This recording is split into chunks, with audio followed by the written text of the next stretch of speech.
আগে বেতনের নামাজ পড়ছেন, তাহাজ্জুদের নামাজ পড়ে বেতনের নামাজ পড়ছেন, তারপরে 2 রাকাত সুন্নত পড়ছেন, তারপরে ফরজ পড়ছেন, ঠিক আছে?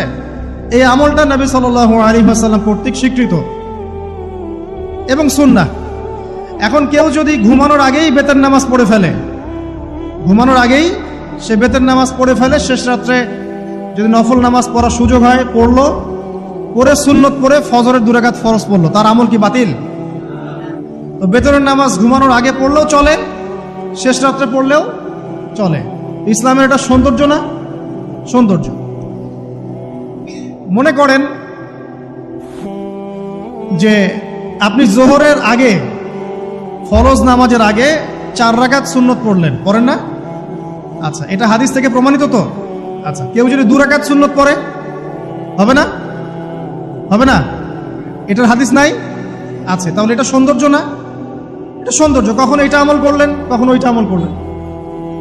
আচ্ছা, এরকম বলতে গেলে রাত শেষ হয়ে যাবে। আসলে মানে অসংখ্য আমল আছে যেগুলো ইসলামের সৌন্দর্য। রাসূলুল্লাহ সাল্লাল্লাহু আলাইহি ওয়াসাল্লাম সাহাবায়ে কেরামের যুগে এভাবেই সাহাবীরা আমল করেছে। আর এখন কি হয়েছে, আমরা যে হাতির 7 কানার হাতি দেখার গল্প আছে না?